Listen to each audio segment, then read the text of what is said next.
बिस्मिल्लाहिर्रहमानिर्रहीम अस्सलाम वालेकुम वरहमतुल्लाहि वबरकातुहू। बच्चों, आज जो हमारा लेक्चर होने जा रहा है दैट इज 2018 रेगुलर। ये 2018 रेगुलर का सवाल है और जो है इस लेक्चर के अंदर ना हम लोग जो हमारा बेसिक टारगेट है वो है cost of production report, CPR बनाना। कि सीपीआर किस तरीके से बनाई जाती है। सीपीआर, सीपीआर बोले तो कॉस्ट ऑफ प्रोडक्शन रिपोर्ट, ये हमारा टॉपिक है आज का। अच्छा, आज का टॉपिक उन बच्चों को बहुत आसान लगेगा जिन बच्चों ने मेरे दो लेक्चर्स जो कि यूट्यूब पे मैंने अपलोड किए हुए वो अगर देख लिए। तो अगर वो लेक्चर्स देख लिए तो उनके लिए आज का जो लेक्चर होगा वो बहुत ही आसान होगा, कोई नई चीज नहीं होगी। बस जो हमने पहले किया था वही सारी चीजें हम आज करेंगे, लेकिन एक पैटर्न में करेंगे। ठीक है, पहले हम पैटर्न में नहीं कर रहे थे। हमने ईपीयू निकालना सीखा था, हमने पर यूनिट कॉस्ट निकालना सीखी थी, हमने कॉस्ट ऑफ यूनिट कंप्लीट निकालना सीखी थी, हमने जो है वो कॉस्ट ऑफ एंडिंग इन्वेंट्री निकालना सीखी थी पिछले दो लेक्चर्स के अंदर जो यूट्यूब पे अपलोड हुई। वो सारी चीजें हमने सीखी थी ना। वही सारी चीजें आज हम इम्प्लीमेंट करने वाले एक साथ। लेकिन होगा क्या, सिर्फ और सिर्फ चेंज ये आएगा कि आज हम उसको एक पैटर्न में करेंगे जिसको हम कहते हैं cost of production report. Cost of production report क्या है? वही सारा काम है, उसके अंदर वही सारी कैलकुलेशंस होती हैं जो हम लोगों ने ऑलरेडी सीख रखी हैं। बस हमने उन सारी कैलकुलेशंस को एक रिपोर्ट फॉर्म में लेकर आना है। उसको हम क्या कहते हैं? Cost of production report. Cost of production report में बेसिकली होता क्या है मैं बता देता हूँ। कि इसमें ये होता है कि कितने यूनिट्स हैं, उन सारे यूनिट्स के बारे में आपको इन्फॉर्मेशन देनी है कि भाई कितने यूनिट्स आपके पास शुरू में रखे हुए थे, कितने यूनिट्स आपके पास नए और आए, फिर उसके बाद उनमें से कितने यूनिट्स आपने कंप्लीट कर लिए, कितने यूनिट्स आपके पास एंडिंग में है, फिर उसके बाद कितने यूनिट्स आपने जो कंप्लीट किए उनकी कॉस्ट क्या है, टोटल कॉस्ट आपने कितनी लगाई है, और जितने यूनिट्स आपके पास बच गए हैं उनकी कॉस्ट क्या है। बेसिकली वही सारा काम है जो हमने ऑलरेडी कर लिया है। बस अब उस काम को एक पैटर्न पे लेकर आना है। उसको हम कहेंगे कॉस्ट ऑफ प्रोडक्शन रिपोर्ट। तो जिस बच्चे ने वो तो लेक्चर्स नहीं देखे तो काइंडली पहले वो जाकर उस लेक्चर्स को देख ले और फिर उसके बाद ये वाला लेक्चर कंटिन्यू करे तो उसके लिए बहुत आसान हो जाएगा। मैंने वहां पर बहुत ज्यादा डिटेल में बताया। ठीक है, तो आज हमने कॉस्ट ऑफ प्रोडक्शन रिपोर्ट पढ़ना है। और तुम लोग बेटा यूट्यूब चैनल पे मेरे अपलोड जो वीडियोस होती है उन पे कमेंट नहीं करते हो, बहुत गलत बात होती है। कमेंट किया करो, आप लोग तो मेरे अपने बच्चे हो ना। कमेंट किया करो लाजमी मेरे यूट्यूब चैनल पे जाकर। और आप लोगों में से काफी बच्चे जो है मेरे सब्सक्राइबर भी नहीं होंगे मेरे ख्याल में। सब्सक्राइब भी कर लो मेरे चैनल को, और नीचे वीडियोस जो देखो उसके नीचे कमेंट भी किया करो। चले, अब स्टार्ट करते हैं, देखते हैं इस क्वेश्चन में क्या बता रहे हैं आपको। इसमें कह रहे हैं कि Raja manufacturing company uses process cost system. ठीक है, अब रजा मैन्युफैक्चरिंग कंपनी है, cost system, process cost system जो है वो यूज कर रही है। The cost of department two for the month of November 2018। अच्छा, मैंने जानबूझ के डिपार्टमेंट टू लिया है क्योंकि डिपार्टमेंट वन ना बहुत आसान होता है। डिपार्टमेंट टू के अंदर सारी चीजें आ जाती हैं, या डिपार्टमेंट थ्री के अंदर सारी चीजें आ जाती हैं, या डिपार्टमेंट फोर के अंदर सारी चीजें आ जाती हैं। तो इस वजह से मैंने डिपार्टमेंट टू लिया। डिपार्टमेंट वन बहुत आसान है, अगर डिपार्टमेंट टू आपको समझ में आ जाएगा तो डिपार्टमेंट वन तो आप आराम से कर लो। अच्छा, अब इसके अंदर सबसे पहले आपको बिगिनिंग इन्वेंट्री बताई जा रही है 12,250। फिर कॉस्ट फ्रॉम डिपार्टमेंट वन बताई जा रही है 1,32,000। देखो, डिपार्टमेंट टू की बात हो रही थी तो डिपार्टमेंट टू के पास जो यूनिट्स आ रहे होंगे वो कहाँ से आ रहे होंगे? डिपार्टमेंट वन से आ रहे होंगे, ऑब्वियस सी बात है। ये जब डिपार्टमेंट टू है तो डायरेक्टली डिपार्टमेंट टू में तो चीजें नहीं आती ना। हम स्टार्ट तो डिपार्टमेंट टू से नहीं लेते ना, हमने स्टार्ट कहाँ से लिया होगा? डिपार्टमेंट वन से लिया होगा। तो जो यूनिट्स रिसीव हो रहे होंगे हमें डिपार्टमेंट टू से रिसीव, डिपार्टमेंट वन से रिसीव हो रहे हैं। तो डिपार्टमेंट वन की भी अपनी कोई ना कोई कॉस्ट होगी जो उसने लगाई होगी। तो वही कॉस्ट आपको यहाँ पर बताई जा रही है कि डिपार्टमेंट टू को जो कॉस्ट रिसीव हुई है वो है 1,32,000। ठीक है, तो ये डिपार्टमेंट टू को जो यूनिट्स मिले हैं डिपार्टमेंट वन की तरफ से उनकी कॉस्ट आपको बताई जा रही है 1,32,000। फिर उसके बाद आगे आपको कह रहे हैं कि cost added by department two. अब ये डिपार्टमेंट कितनी कॉस्ट लगा रहा है? इसने मटेरियल 1,62,400 का लगा दिया, लेबर 1,16,000 रुपए की लगा दी। अच्छा, ओवरहेड जो है वो 92,800 का लगा दिया। ये इस डिपार्टमेंट टू की कहानी आपको बता रहे हैं कि ये डिपार्टमेंट कितनी कॉस्ट जो है वो और अपने यूनिट्स के ऊपर लगा रहा है उसको कंप्लीट करने के लिए। फिर उसके बाद आगे बता रहे हैं the following information was obtain from the department quantity schedule. अच्छा, अब क्वांटिटी शेड्यूल बताया जा रहा है कि इस डिपार्टमेंट के पास क्वांटिटी शेड्यूल बेसिकली आपको यूनिट्स की इंफॉर्मेशन देता है कि कितने ओपनिंग में है, कितने एंडिंग में है, कितने कंप्लीट कर लिए, कितने आपको रिसीव हुए, तो वो आपको बता रहे हैं। अब जैसे कि यहाँ पे बता रहे हैं कि बिगनिंग यूनिट जो है वो 40% कंप्लीट है, 10,000 यूनिट जो रिसीव हुए हैं 44,000। लेट सपोज अगर देखो, अगर डिपार्टमेंट वन होता, तो डिपार्टमेंट वन होता ना, तो फिर यहाँ पर यूनिट रिसीव नहीं लिखा जाता, फिर यहाँ पे लिखा जाता यूनिट स्टार्ट, अगर डिपार्टमेंट वन की बात होती। क्योंकि ये डिपार्टमेंट टू है तो ये यूनिट स्टार्ट तो नहीं कर सकता, इसको यूनिट्स पीछे से रिसीव हो, पिछले डिपार्टमेंट से, तो इस वजह से यहाँ पर यूनिट रिसीव लिखा है। ठीक है, तो अगर यूनिट रिसीव हो या यूनिट स्टार्ट हो, बात एक ही होती है बच्चों। पहला जो डिपार्टमेंट होता है वो हमेशा यूनिट इनिशिएट करता है, स्टार्ट करता है, तो जो दूसरा डिपार्टमेंट होता है वो इनिशिएट नहीं कर सकता, उसको यूनिट्स रिसीव होते हैं पिछले डिपार्टमेंट से। तो इन ये जो डिपार्टमेंट टू है, इसके बाद बिगिनिंग में 10,000 यूनिट्स ऑलरेडी रखे हुए थे। जब इसको डिपार्टमेंट वन की तरफ से यूनिट्स रिसीव हुए, वो कितने हो गए, 44,000 इसको रिसीव। तो इसका मतलब इसके पास जो टोटल यूनिट्स हो गए हैं डिपार्टमेंट टू के अंदर, जो टोटल यूनिट्स हो गए हैं वो कितने हो गए, 54,000 यूनिट्स हो गए, क्योंकि उसके अपने भी बिगनिंग में 10,000 ऑलरेडी रखे हुए, तो 44,000 और नए आ गए, तो टोटल कितने यूनिट्स हो गए, 54,000। फिर उसके बाद आपको कह रहे हैं कि unit complete and transfer to finish good store, वो क्वेश्चन मार्क किया हुआ, वो आपको नहीं पता, वो आपको खुद फाइंड आउट करना है। वो हमने पहले भी फाइंड आउट करना सीखा हुआ है कि अगर आपको यूनिट कंप्लीट ना दे, तो वो तंजीला ने तो निकाल भी लिया, गुड हो गया बेटा, शाबाश, वेल डन। ठीक है, तो वो कैसे निकालेंगे, वो हम ऐसे निकालेंगे जैसे इन्होंने निकाला है। फिर उसके बाद आपको एंडिंग यूनिट्स बता रहे हैं कितने, 12,000। तो अब देखो इसके अंदर आपसे पूछा जा रहा है prepare cost of production report, यानी कि सीपीआर आपको बनानी है डिपार्टमेंट टू की, बाय फीफो मेथड। अच्छा, आपके सिलेबस में फीफो मेथड ही है, तो लीफो या एवरेज मेथड आप लोगों के सिलेबस में नहीं है, तो आप लोगों के सिलेबस का पार्ट नहीं है। तो अगर वो फीफो बोले या ना बोले, हमने हमेशा ऐसे ही बना। कैसे बनेगी जरा देखो। देखो अब इसके अंदर पहले दो काम आप लोगों को करने, पहले दो काम, स्टेप नंबर वन, अगर आपको यूनिट कंप्लीट नहीं दिए हुए तो पहले वो फाइंड आउट कर लो। जैसे इस क्वेश्चन में हमें यूनिट कंप्लीट नहीं दिए हुए, तो पहला काम तो वो करेंगे। दूसरा काम आप ये करो कि आपने ईपीयू निकालना है। ईपीयू बोले तो इक्विवेलेंट प्रोडक्शन यूनिट, हमने पिछले लेक्चर के अंदर बड़ा डिटेल में पढ़ा हुआ है। तो ये दो काम तो आप सबसे पहले करोगे। प्रोसेस कॉस्टिंग के अंदर आपका काम ही यही है कि पहले तो यूनिट कंप्लीट और एंडिंग यूनिट निकाल लो, अगर दिए हुए हैं तो बहुत अच्छी बात है, अगर नहीं दिए हुए तो पहले ये काम कर लो। फिर दूसरा काम क्या करो, दूसरा काम ईपीयू निकाल लो। ईपीयू निकालने से, क्योंकि ईपीयू आगे आपको हेल्प आउट करेगा सीपीआर के अंदर, जो आपकी कॉस्ट ऑफ प्रोडक्शन लिखोगे। ठीक है, तो अब मैं क्या कर रहा हूँ, सबसे पहले कॉस्ट ऑफ यूनिट कंप्लीट निकाल दो, कॉस्ट ऑफ यूनिट कंप्लीट, नहीं sorry, cost of unit complete नहीं, कॉस्ट तो बाद में निकालेंगे ना, अभी तो हमने यूनिट कंप्लीट निकालने या यूनिट ट्रांसफर आउट निकालने, यूनिट्स कंप्लीट या फिर ट्रांसफर।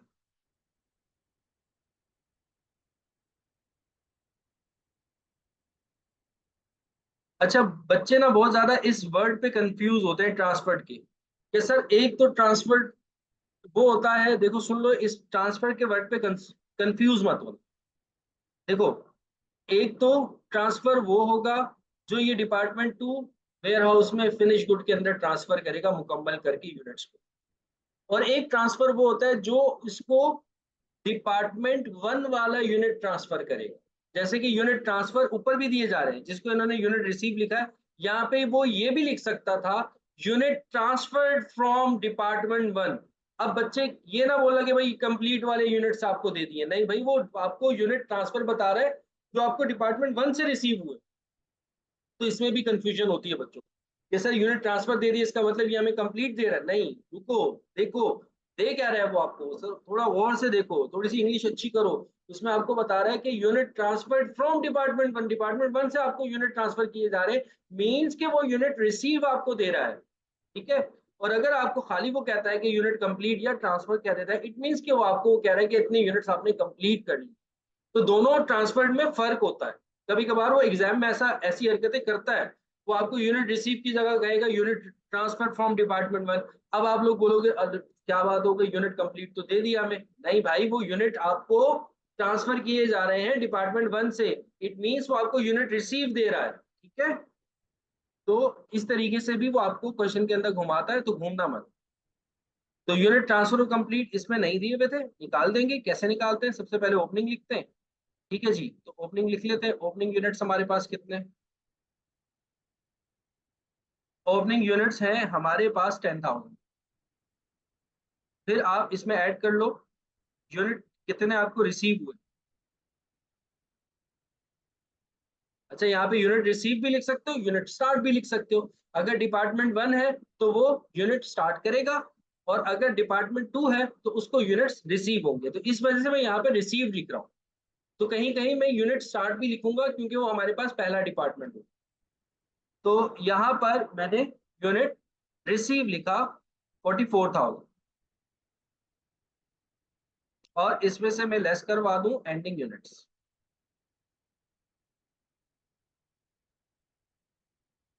एंडिंग यूनिट्स जो है वो 12,000 दिए हुए। तो 42,000 एक आवाज आई थी, बिल्कुल सही आवाज थी वो। ये हमारे हो गए यूनिट ट्रांसफर, या फिर कंप्लीट भी से आप कह सकते हैं। तो पहला काम तो हमने ये कर लिया। अगर क्वेश्चन में नहीं दिए हुए, हाँ यूनिट प्लेस भी लिख सकते हैं, बिल्कुल। Unit place in a production, unit start in a production, बिल्कुल। अच्छा, अब आगे चलते हैं, आगे चलते हैं। यूनिट ट्रांसफर और कंप्लीट हमें पता लग गया। अब हम ईपीयू निकाल लें, इक्विवेलेंट प्रोडक्शन यूनिट। अच्छा, इसके अंदर वो आपको एक आसानी कर रहा है कि जो परसेंटेज दे रहा है ना, जैसे कि बिगनिंग यूनिट्स की परसेंटेज दे रहा है 40% कंप्लीट। अब इसमें वो आपको ये नहीं डिफाइन कर रहा कि 40% मटेरियल वाइज कंप्लीट है या 40% लेबर वाइज कंप्लीट है। तो इसका मतलब ये जो परसेंटेज है ओवरऑल मटेरियल, लेबर और ओवरहेड तीनों के लिए एक ही परसेंटेज है। जैसे आपको एंडिंग के अंदर भी 70% उसने कहा है कि कंप्लीट है। अब मटेरियल वाइज या लेबर वाइज या ओवरहेड वाइज वो आपको, जैसे कि हमने पिछले क्वेश्चंस किए जिसमें डिफरेंट डिफरेंट वो बताता था कि भाई मटेरियल वाइज इतना परसेंट कंप्लीट है, कन्वर्जन वाइज इतना परसेंट कंप्लीट है। यहाँ पे उसने एक ही परसेंटेज आपको दी है। तो अब जब एक ही परसेंटेज दिया ना, इसने काम बहुत आसान कर दिया। अब आपको अलग अलग कॉलम्स नहीं बनाने, मटेरियल का अलग, लेबर का अलग, ओवरहेड का अलग, नहीं, बिल्कुल भी नहीं बनाने, क्योंकि परसेंटेज ही अलग नहीं है। तो अब सेम जो भी ईपीयू आएगा वो सबके लिए सेम होगा। तो अब मैं सिंपल आपके लिए क्या करूंगा, सबसे पहले हम क्या लिखते थे, यूनिट कंप्लीट है ना। तो यूनिट कंप्लीट में लिखूंगा, यूनिट कंप्लीट कितने, यूनिट कंप्लीट है अभी हमने निकाले ताजा ताजा गर्मा गर्म 42,000। इसमें मैं क्या करूंगा, लेस करूंगा। क्या करता हूँ यूनिट कंप्लीट के बाद मैं क्या करता हूँ, क्या करता हूँ बताओ।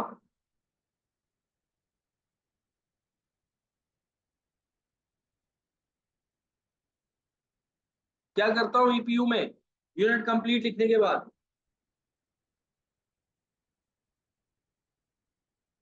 ओपनिंग वर्किंग प्रोसेस लेस करते हैं, बिल्कुल बिल्कुल बिल्कुल, लेस कर दो ओपनिंग वर्क इन प्रोसेस, ठीक है। अब ओपनिंग वर्क इन प्रोसेस जितना परसेंट कंप्लीट है ना, 10,000 यूनिट्स है, और वो 40% कंप्लीट है, यानी कि 0.4। 10,000 का 40% आएगा हमारे पास 4,000। इसको हमने क्या कर दिया, लेस। देखो एक ही कॉलम बना, और ऐड करते हैं, क्या ऐड करते हैं, ending, ending work in process. Ending कितने, 12,000, और ये 70% क्या है, कंप्लीट है, तो 0.7। तो जरा 12,000 का 70% ले कोई बच्चा,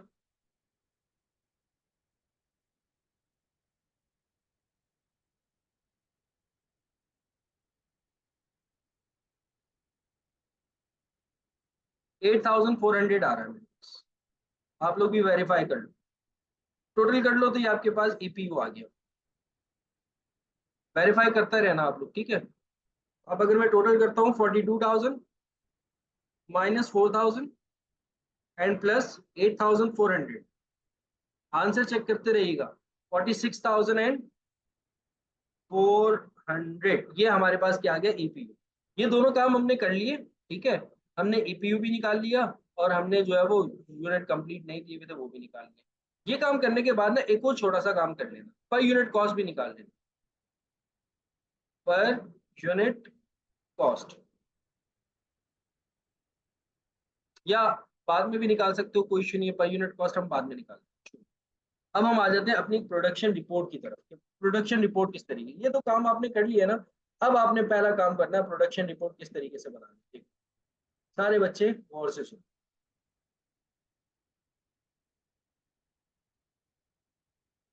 प्रोडक्शन रिपोर्ट के लिए हेडिंग दे देते, कंपनी का नाम जो था वो हमारे पास था रजा मैन्युफैक्चरिंग कंपनी था।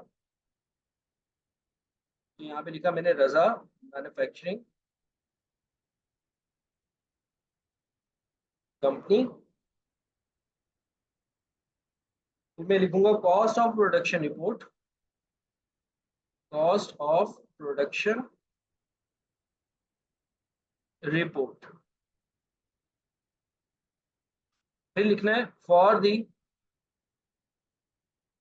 पीरियड एंडेड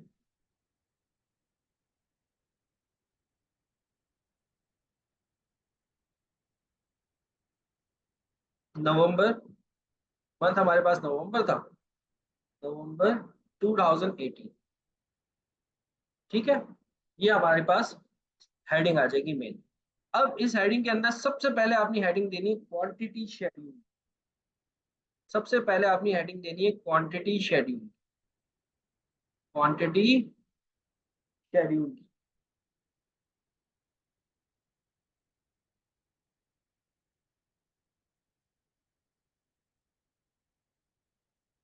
सबसे पहले हेडिंग देनी है आपके पास क्वांटिटी शेड्यूल। अब ये क्वांटिटी शेड्यूल क्या होता है इसको पहले समझ लो, अंडरस्टैंड कर लो, फिर आसान हो जाएगा इसको सॉल्व करना। क्वांटिटी शेड्यूल, क्वांटिटी शेड्यूल में आपको ये बताना होता है कि आपके पास टोटल कितने यूनिट्स थे, कहाँ कहाँ से आए, और उन यूनिट्स का आपने क्या किया। बस ये बताना होता है क्वांटिटी शेड्यूल। कितने यूनिट्स थे, कहाँ कहाँ से आए, उनका क्या किया। कितने यूनिट्स थे, कहाँ कहाँ से आए, और उनका क्या किया। ठीक है। अब जैसे कि इस क्वेश्चन में हम देखें, हमारे पास बिगिनिंग में 10,000 थे और कहीं से यूनिट आए, बिल्कुल यूनिट रिसीव किए हमने 44,000। तो टोटल कितने यूनिट्स थे, 54,000। और उनका कहाँ कहाँ आपने इस्तेमाल किया, उस 54,000 में हमने कुछ यूनिट्स कंप्लीट कर लिए और कुछ हमारे पास एंडिंग में रखे हुए। यही है ना, टोटल हमारे पास 54,000 यूनिट्स थे। 54,000 कहाँ से आए भाई, ओपनिंग में थे और कुछ यूनिट हमें रिसीव हुए। ठीक है, कुछ यूनिट हमें रिसीव हुए, कुछ हमारे पास ओपनिंग में थे। ये हमारे पास टोटल 54,000 थी। ये आपने बताया कि भाई ये हमारा हिसाब है। अब इन यूनिट्स को हमने कहाँ कहाँ यूटिलाइज किया वो बताना है। मतलब कि इन यूनिट्स में से हमने कुछ यूनिट्स कंप्लीट कर लिए और कुछ यूनिट्स हमारे पास अभी स्टिल एंडिंग इन प्रोसेस है। तो ये आपके पास होता है क्वांटिटी शेड्यूल। समझ में आ रही है बात, क्वांटिटी शेड्यूल क्या है। क्वांटिटी शेड्यूल क्या है, बेसिकली आपको यहाँ पर यूनिट्स के हवाले से बताना होता है, हिसाब किताब देना होता है कि भाई कितने यूनिट्स थे और उन यूनिट्स का हमने क्या क्या इस्तेमाल किया। तो पहला, कितने यूनिट्स थे, तो वो लिखेंगे हम लिखेंगे कि भाई हमारे पास ओपनिंग में यूनिट्स थे, इन प्रोसेस थे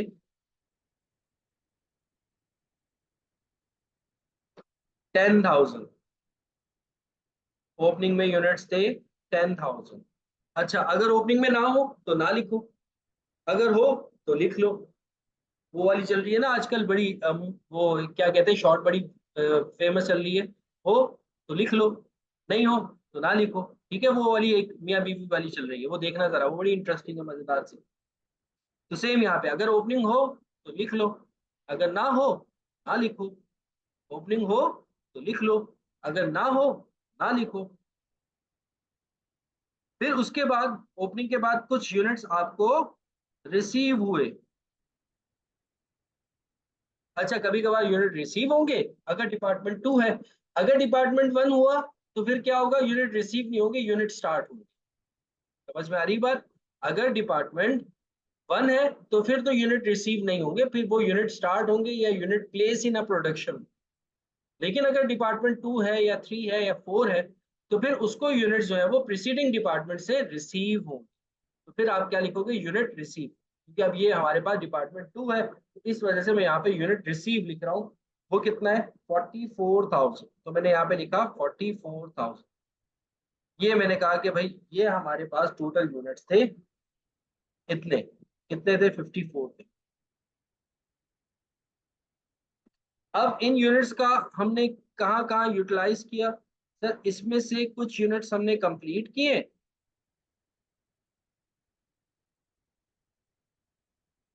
कितने यूनिट्स कंप्लीट किए थे वो अभी हमने कैलकुलेशन की थी सर, 42,000 यूनिट्स हमने कंप्लीट किए। और कुछ यूनिट्स हमारे पास एंडिंग में है, कुछ यूनिट्स हमारे पास एंडिंग में है।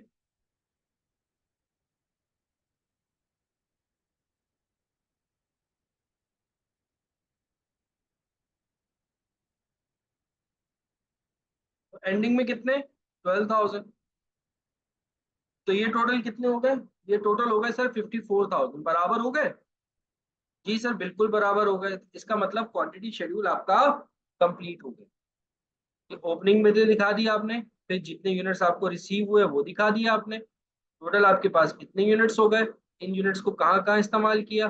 सर कुछ यूनिट कंप्लीट कर लिए, कुछ हमारे पास एंडिंग में थे। अच्छा, जो कंप्लीट किए और एंडिंग जो थे उनका टोटल करो, 54,000 है। हाँ बिल्कुल 54,000 है, इसका मतलब क्वांटिटी शेड्यूल आपने बिल्कुल सही सही बना लिया।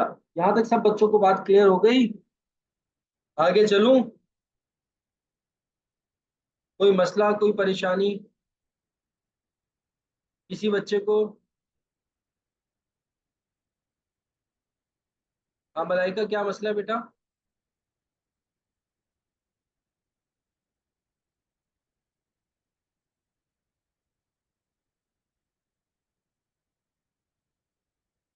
क्लियर है सबको? आगे चलूं?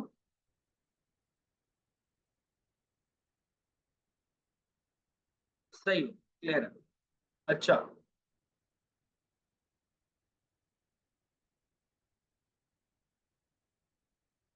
हर बार दोनों अमाउंट सेम आएंगी बेटा, वरना तो फिर वरना तो फिर मसला हो जाएगा ना।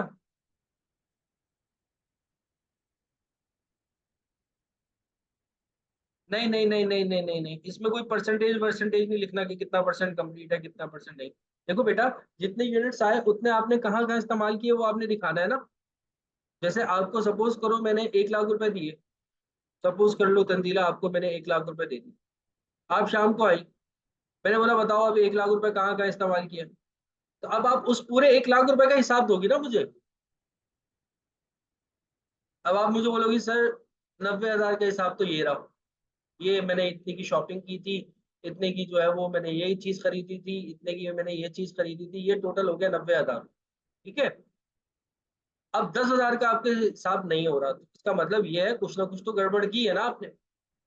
तो ऐसे ही अगर आपको 1 लाख रुपए दिया जा रहा है तो हिसाब भी आपको पूरा 1 लाख रुपए दे, 1 लाख रुपए का ही देना है ना।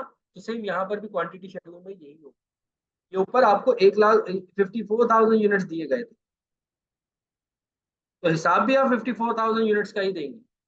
अगर कोई आगे पीछे है तो इसका मतलब कहीं ना कोई मसला कर रहे हैं, तो इक्वल आनी चाहिए दोनों amount.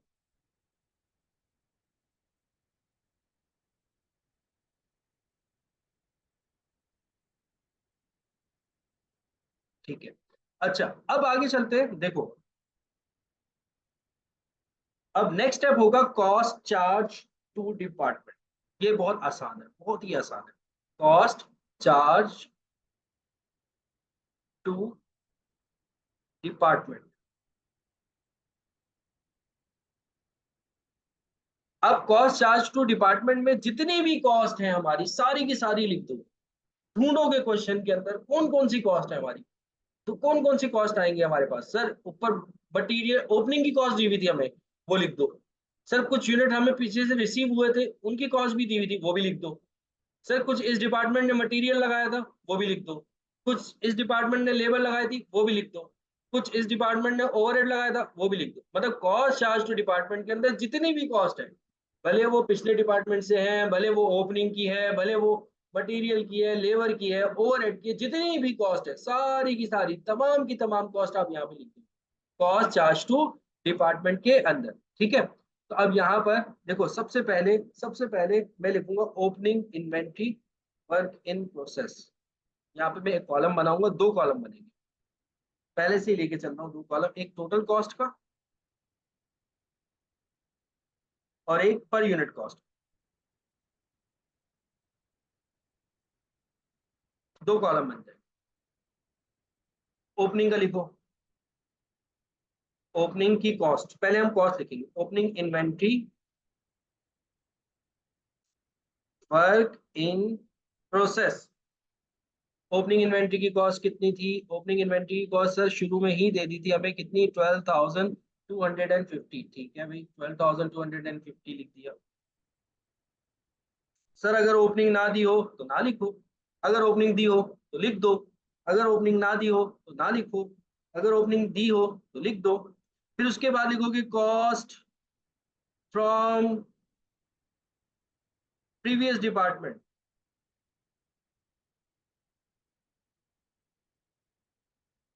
Cost from previous department.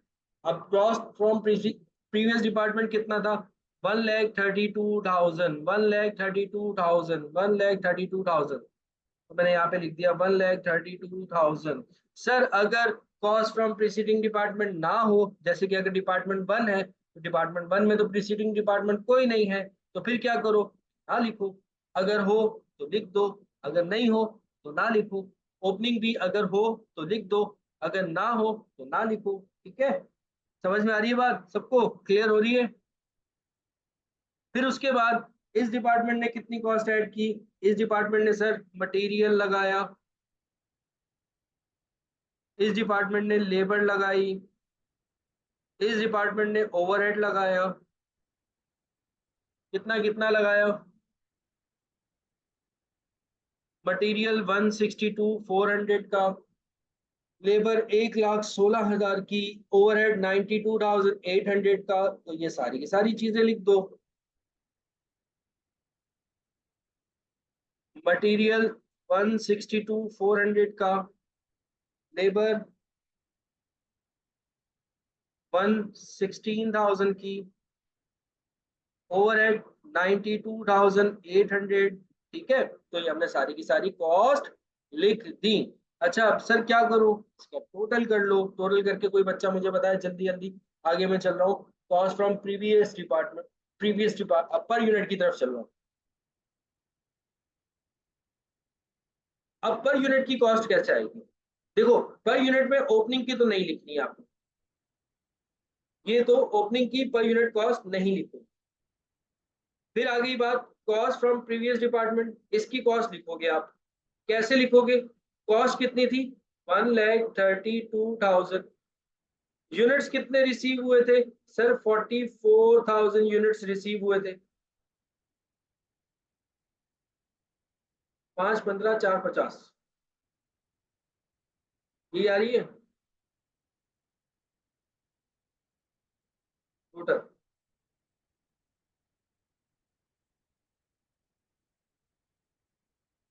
ठीक है, ठीक है, ठीक है, ठीक।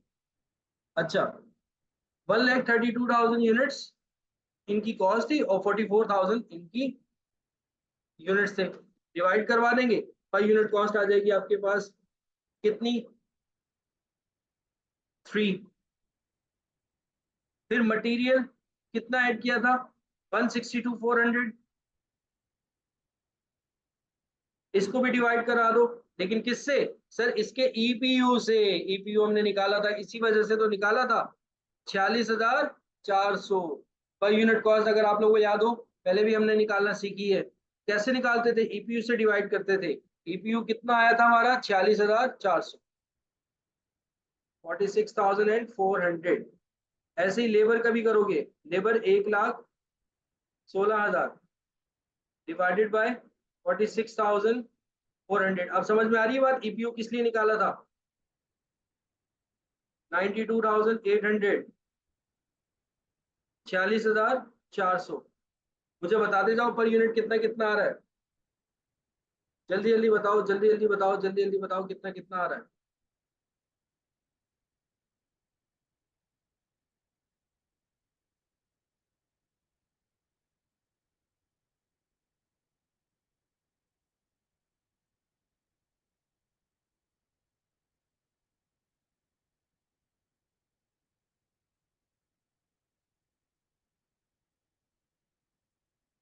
3.5 आ रहा है सर मटेरियल का। आगे 3.5 आ रहा है मटेरियल का। आगे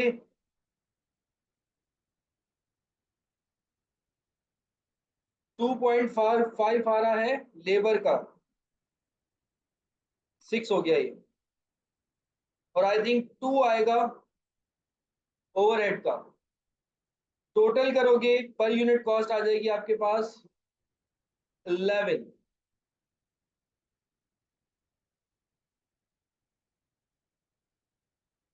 ठीक है, तो ये हमने cost charge to department. Cost charge to department में क्या आता है भाई? कॉस्ट चार्ज टू डिपार्टमेंट में ओपनिंग आता है, फिर उसके बाद क्या आता है? कॉस्ट फ्रॉम प्रीसीडिंग डिपार्टमेंट आता है। अब ये दोनों चीजें वेरी करती हैं, अगर हो तो लिखेगा, अगर नहीं हो तो मत लिखिएगा। फिर मटेरियल, लेबर और ओवरहेड आता है। मटेरियल जितना लगाया उसके ईपीयू से डिवाइड करोगे, आपके पास पर यूनिट कॉस्ट आ जाएगी। लेबर जितनी लगाई ईपीयू से डिवाइड कर दो, ओवरहेड जितना लगाया ईपीयू से डिवाइड कर दो, टोटल कर दो। ये सारा काम हम लोगों ने पर यूनिट कॉस्ट के अंदर किया हुआ है पहले भी, तो उसको हमने यहाँ पर दिखाया है एक पैटर्न की फॉर्म में। समझ में आ रही है यहाँ तक बात सबको?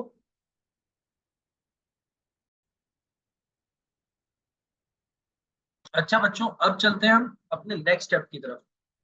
अब नेक्स्ट स्टेप क्या होगा? नेक्स्ट स्टेप होगा cost accounted for as follows. अब ये हमारा नेक्स्ट स्टेप होगा, लास्ट। और इसके अंदर दो स्टेप। अब जो स्टेप आ रहा है वो है कॉस्ट अकाउंटेड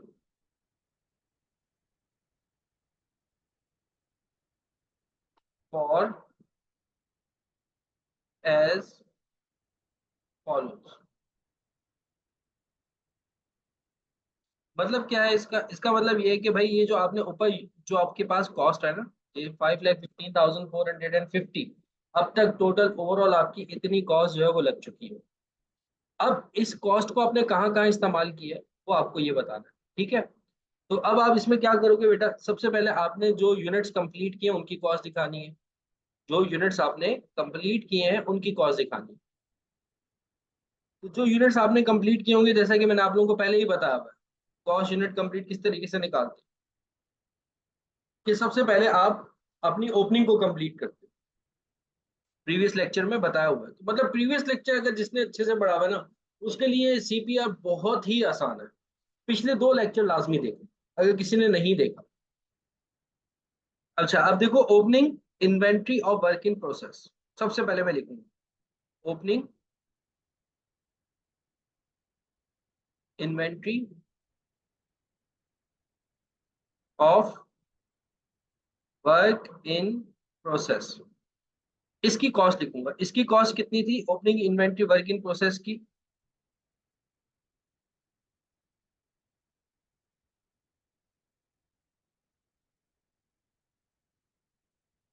इसकी कॉस्ट थी आई थिंक 12,250। ठीक है, अब इसके अंदर क्योंकि ये जो यूनिट्स थे ये ओपनिंग इन्वेंट्री टोटल थे कितने यूनिट्स, और यूनिट्स और इनकी कॉस्ट कितनी थी, एक मिनट देख लेता हूँ। 10,000 यूनिट्स थे और 12,250 इनकी कॉस्ट थी। ठीक है, ठीक है, तो 10,000 यूनिट्स थे ना। अब पहले मैंने इनको कंप्लीट करना है, तो अब मैं इसमें ऐड करूंगा कॉस्ट एडेड बाय डिपार्टमेंट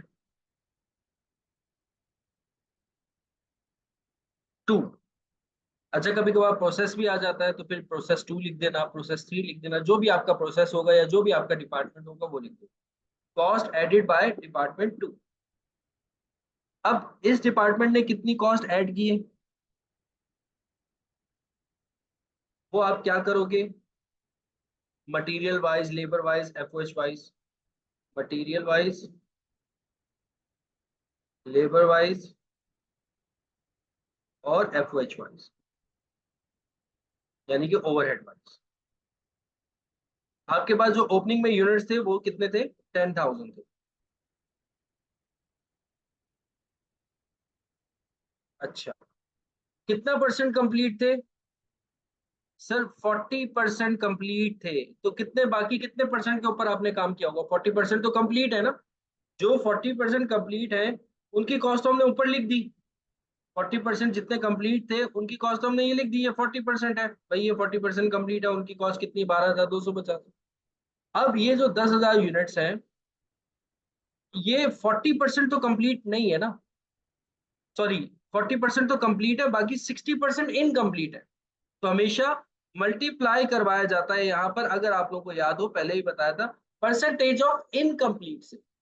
यानी कि हमारे पास परसेंटेज ऑफ इनकम्प्लीट कितनी आएगी? 40% अगर कंप्लीट है तो 60% क्या होंगे? इनकम्प्लीट होंगे। इस वजह से 0.6 से क्या कर रहा हूँ? मल्टीप्लाई। बच्चे नॉर्मली क्या करते हैं? रिदम रिदम में चल रहे होते हैं। ओपनिंग का परसेंटेज देखा, जितना परसेंट कंप्लीट है वही अप्लाई कर दिया। नहीं भाई, ओपनिंग का परसेंटेज जितना परसेंट कंप्लीट है वो अप्लाई नहीं करोगे। तो सर फिर कितना परसेंट अप्लाई करेंगे? जितना परसेंट इनकम्प्लीट है वो अप्लाई करो। क्योंकि जो इनकम्प्लीट है आपने उसके ऊपर मटेरियल, लेबर और एफओएस लगाया ना, कंप्लीट वाले के ऊपर दोबारा थोड़ी लगाओगे। खाना बनाने के बाद दोबारा थोड़ी खाना बनाओगे। जो खाना इनकम्प्लीट है उसको बनाओगे ना। तो हमारा 40% तो कंप्लीट है, वो तो हमने ऊपर लिख दिया। बाकी जो इनकम्प्लीट है उसके ऊपर हमने मटेरियल, लेबर और एफओएच लगाना है। तो बस आपने क्या करना है? उसके ऊपर लगाना है। मटेरियल का, लेबर का, एफओएच का पर यूनिट रेट आपने ऑलरेडी निकाल रखा है ऊपर, कॉस्ट चार्ज बाय डिपार्टमेंट में। मटेरियल का ये है, लेबर का ये है और एफओएच का ये है। इसके साथ मैं क्या करवा दूंगा? मल्टीप्लाई। अच्छा, अभी सबकी परसेंटेजेस जो है वो सेम थी, तो इस वजह से मैंने लिख दिया। नॉर्मली ऐसा होता नहीं है, मटेरियल की परसेंटेज अलग होती है, कन्वर्जन की अलग होती है, तो वो परसेंटेजेस के अंदर देख लीजिएगा। तो मैं यहाँ पर 3.5, 2.5 और 2, इसके साथ क्या करवा दूंगा? मल्टीप्लाई। तो जब मैं इसके साथ मल्टीप्लाई करवाऊंगा तो मुझे कोई बच्चा आंसर बताए। 21,000, 15,000 और 12,000। गुड हो गया बेटा तंजीला, शाबाश। 21,000, 15,000, 12,000। 21,000,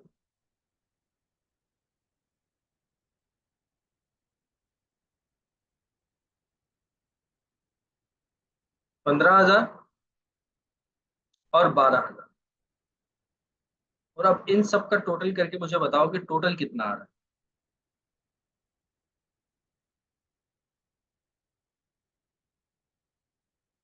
60,250 आई थिंक आ रहा होगा। 60,250 मेरे ख्याल में ही आ रहा होगा। सही, गुड। तो ये हमारे पास आ गया।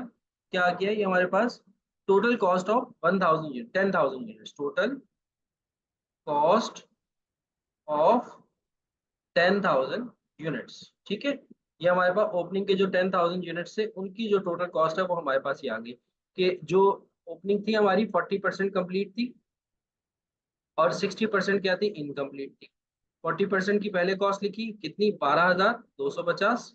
ठीक है, और जो 60% था वो जब हमने कंप्लीट किया है तो उसके ऊपर कॉस्ट हमारी है 21,000 और 15,000 और 12,000।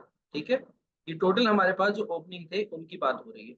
ओपनिंग में टोटल कितने थे? 10,000 थे। इन सबको मैंने जब टोटल कर लिया तो हमारे पास जो सबका टोटल आ गया वो कितना आ गया? 60,200। ठीक है, तो ये हमने 10,000 यूनिट जो है वो क्या कर लिए? कंप्लीट कर लिए। अब हम टोटल, हमने सिर्फ 10,000 यूनिट्स तो नहीं बनाए थे ना, हमने तो ज्यादा यूनिट्स बनाए थे। हमने कितने यूनिट्स बनाए थे? हमने 42,000 यूनिट्स बनाए थे। हमने 42,000 यूनिट्स बनाए थे। अभी तक हमने इनमें से 10,000 यूनिट्स की कॉस्ट निकाली। अब बाकी रिमेनिंग यूनिट्स की कॉस्ट निकाली। अब मैं इसमें ऐड करूंगा, add cost of remaining units, cost of remaining units. अब रिमेनिंग यूनिट्स कितने होते हैं? सर रिमेनिंग यूनिट जो है वो टोटल थे 42,000 जो हमने बनाए, उसमें से 10,000 की हमने ऊपर कॉस्ट निकाल ली, ठीक है, वो माइनस कर दी। और फिर आप इसको मल्टीप्लाई करवा दें पर यूनिट रेट के साथ। अब पर यूनिट रेट जो है वो कितना है, पर यूनिट रेट हमने निकाल रखा है वो है 11। अब मैं इसको 11 टोटल लमसम 11 के साथ मल्टीप्लाई करूँ तो ये आ जाएगा हमारे पास 3,52,000, 3,52,000। ठीक है, तो जो यूनिट्स हमने कंप्लीट किए 10,000 ये है, 60,250 और बाकी के ये हैं 2,52,000। इन सब इन दोनों को अगर हम मिला लेते हैं तो कॉस्ट ऑफ यूनिट कंप्लीट आ जाएगा, वो कितना हो जाएगा, 4,12,000। Total cost of 42,000 unit complete. Total cost of 42,000 units complete. ठीक है, ये हमारे पास टोटल कॉस्ट आ गया, 250 आ रहा है। अच्छा ठीक है।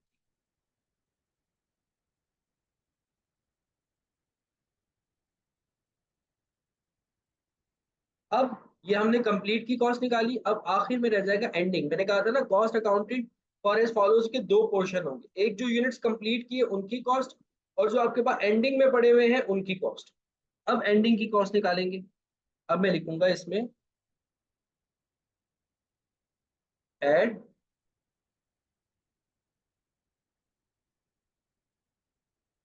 Cost of ending inventory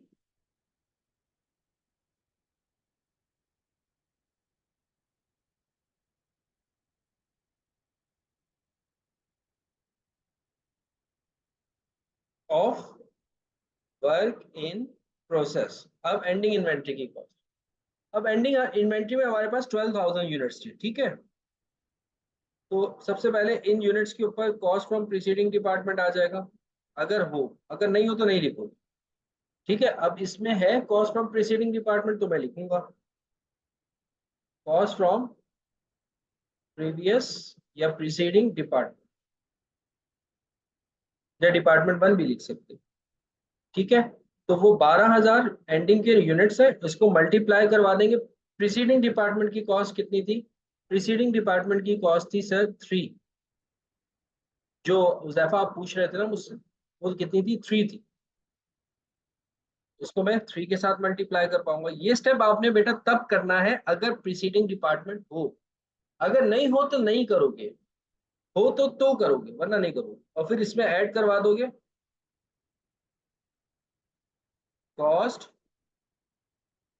of this department, इस डिपार्टमेंट की कॉस्ट, या कॉस्ट ऑफ डिपार्टमेंट टू। इसने क्या लगाया इसके अंदर, मटेरियल, लेबर और ओवरहेड। अच्छा, इसमें ज्यादा सारे बच्चे फोकस करना, सारे बच्चे फोकस करना, सारे बच्चे गौर से सुनना बेटा, आप लोगों की कंसंट्रेशन चाहिए मुझे इस टाइम, कान खोल के सुनो सारे बच्चे। देखो, एंडिंग वर्क इन प्रोसेस में और ओपनिंग वर्क इन प्रोसेस में डिफरेंस क्या है। ओपनिंग के अंदर जितना परसेंट इनकम्प्लीट होता है वो लेकर जाते हो, ओपनिंग के अंदर जितना परसेंट इनकम्प्लीट होता है वो लेकर जाते हो, और एंडिंग के अंदर जितना परसेंट कंप्लीट होता है वो लेकर जाते हो। ठीक है, एक शेर बन गया। ओपनिंग के अंदर जितना परसेंट इनकम्प्लीट होता है वो लेकर जाते हो। ओपनिंग के अंदर ये लिख लो अपने पास, जो है वो, सर क्या बता रहे हैं, ओपनिंग के अंदर जितना परसेंट इनकम्प्लीट होता है वो लेकर जाते हो, एंडिंग के अंदर जितना परसेंट कंप्लीट होता है वो लेकर जाते हो। अब ये दोनों सेंटेंसेस में ना इनकम्प्लीट और कंप्लीट को थोड़ा बोल्ड करके लिखना ताकि याद रहे बात। ओपनिंग के अंदर इनकम्प्लीट जाएगा और कंप्लीट एंडिंग के अंदर कंप्लीट जाएगा। ठीक है, तो ending ending ending 12,000 units, 12,000 units और 12,000 यूनिट्स। ठीक है, मल्टीप्लाई मल्टीप्लाई मल्टीप्लाई, किससे मल्टीप्लाई करोगे, जिससे जितना परसेंट कंप्लीट है। एंडिंग कितना परसेंट कंप्लीट था भैया? एंडिंग था हमारे पास कंप्लीट 70%। ठीक है, तो मैं 70% से क्या करूंगा, मल्टीप्लाई 0.7, 0.7, 0.7, 70%, मल्टीप्लाई मल्टीप्लाई। और फिर उसके बाद मटेरियल का रेट कितना था, 3.5, लेबर का रेट कितना था, 2.5, और ओवरहेड का रेट कितना था, 2। पहले तो ऊपर वाली देख लो, ऊपर वाली कॉस्ट कितनी है, 36,000 है मेरे ख्याल में। 12,000 को अगर 3 से मल्टीप्लाई करोगे सीधा सीधा 36,000। यहाँ पे आप करो, कितना आ रहा है बेटा, 29,400, 21,000, 16,800, 29,400, 21,000, 16,800। ठीक है, 21,000 और 16,800। अब इन सब का कर लो टोटल, तो ये आपके पास आ जाएगी cost of ending inventory work in process, cost of ending inventory work in process. अब इन सब का टोटल करके मुझे बताओ कितना आ रहा है, 103,200। ठीक है जी, 103,200 आगे लिख दिया मैंने। अब ऊपर वाले का भी टोटल करो, जितने कंप्लीट किए और जो एंडिंग है आपका, इन सब का टोटल कर लो। ये आ रहा है 515,450, आई थिंक यही आ रहा है, 515,450,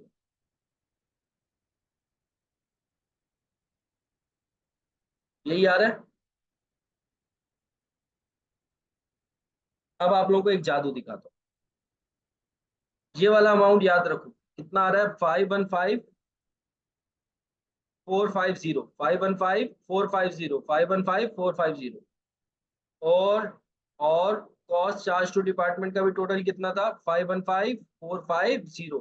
जितनी कॉस्ट लगाई उसका पूरा हिसाब दे दिया हमने कि भाई इतनी कॉस्ट लगी थी, यहाँ यहाँ लगी थी। ये हमने बताया कि टोटल इतनी कॉस्ट लगी है 515,450। कहाँ कहाँ लगी है, जिसमें से 4,12,250 जो यूनिट्स कंप्लीट किए वहां पे चली गई हमारी कॉस्ट, और 1,03,200 हमारी कॉस्ट हमारी एंडिंग के अंदर चली गई। तो टोटल हमारी कॉस्ट कितनी है, 5,15,450। तो ये सीपीआर का बेटा आप लोगों को फॉर्मेट मैंने आप लोगों को बता दिया आज। मेरे ख्याल में ये आप लोगों को समझ में आ गया होगा। इसमें से किसी को भी कुछ पूछना है तो वो मुझसे पूछ सकते हैं।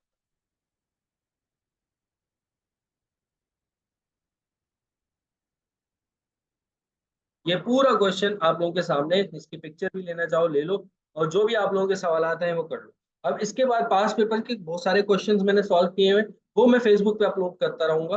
बस यहाँ तक जो था वो सारा का सारा हमारा क्या था, यूट्यूब पे अपलोड होना था, वो यूट्यूब पे अपलोड कर देंगे। और आप लोग तमाम बच्चे जाकर वहाँ पे कमेंट भी कर दीजिएगा, लाइक भी कर दीजिएगा, वीडियो को शेयर भी कर दीजिएगा, और मेरे चैनल को सब्सक्राइब भी कर दीजिएगा। और इसमें से कोई सवाल पूछना है तो पूछो, जल्दी से पूछो, ताकि फिर हम अपनी वीडियो को वाइंड अप करें। जो क्वेश्चंस हैं आप लोगों के दिल में आ रहे हैं वो आप लोग पूछ सकते हो।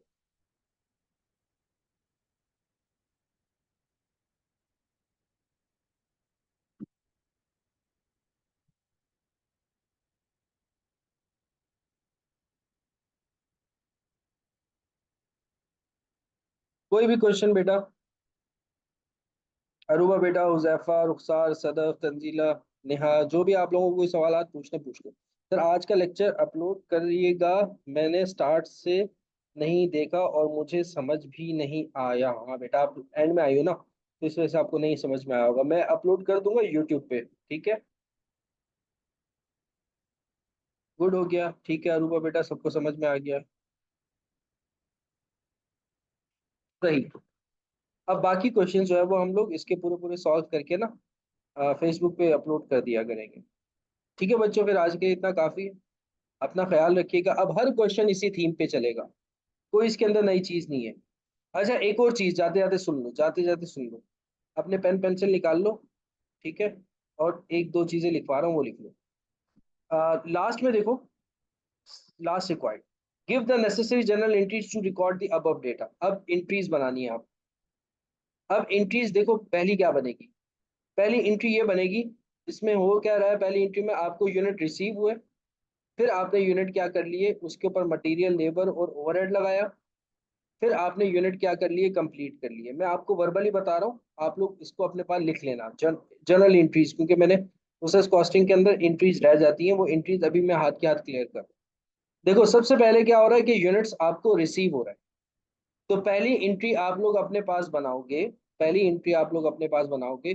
देखो किस डिपार्टमेंट से किस डिपार्टमेंट को रिसीव हो रहे हैं, डिपार्टमेंट वन से डिपार्टमेंट टू को रिसीव हो रहा है, डिपार्टमेंट वन से डिपार्टमेंट टू को रिसीव हो रहा है। तो आप एंट्री बनाओगे, work in process department two debit, work in process department two debit, work in process department two debit, और work in process department one credit. ठीक है, work in process department two debit हो जाएगा, और work in process department one जो है वो credit हो जाएगा। डिपार्टमेंट टू डेबिट क्यों होगा, क्योंकि उसके पास इन्वेंट्री आ चुकी है, और डिपार्टमेंट वन क्रेडिट क्यों होगा, क्योंकि उसके पास से इन्वेंट्री निकल चुकी है। अच्छा सर, अमाउंट कितना आएगा, भाई जितने यूनिट्स आपको रिसीव हुए थे उनका अमाउंट कितना था, क्वेश्चन में बता रहे थे 1,32,000, तो एंट्री बनेगी 1,32,000 से, 1,32,000 से। Work in process department two debit, work in process department one credit, किस अमाउंट से, 1,32,000 से। और नरेट करोगे, to record unit receive from department one, to record unit receive from department one. फिर उसके बाद आप दूसरी एंट्री बनाओगे। सबने ये वाली एंट्री लिख ली अपने पास, लिख लिए सबने अपने पास ये वाली एंट्री।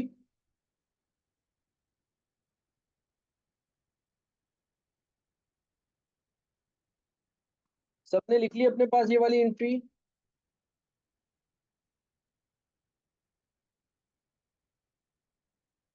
ठीक है, अच्छा, अब आप दूसरी एंट्री बनाओगे। दूसरी एंट्री में work in process department two debit, work in process department two debit, work in process department two debit, material credit, payroll credit, overhead applied credit, material credit, payroll credit, overhead applied credit, material credit, payroll credit, overhead applied credit, या overhead, खाली overhead भी credit कर सकते हो या factory overhead भी credit कर सकते हो। देखो अब ये जो दूसरी एंट्री बना रहा हूं, ये मैं एंट्री बना रहा हूं कि अब जो डिपार्टमेंट टू है, ये इस अपना मटेरियल लगा रहा है, लेबर लगा रहा है, ओवरहेड लगा रहा है, ठीक है।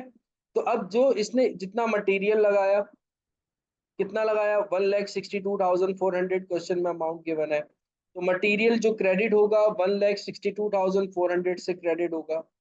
पेरोल यानी कि लेबर कितने से क्रेडिट होगी, 1,16,000 से क्रेडिट होगी। फैक्ट्री ओवरहेड कितने से क्रेडिट होगा, 92,800 से क्रेडिट होगा। और work in process department two जो आप डेबिट कर रहे हो, कितने से डेबिट करोगे, इन तीनों की अमाउंट को ऐड कर लोगे, और जितना अमाउंट आ रहा होगा उससे डेबिट कर लोगे।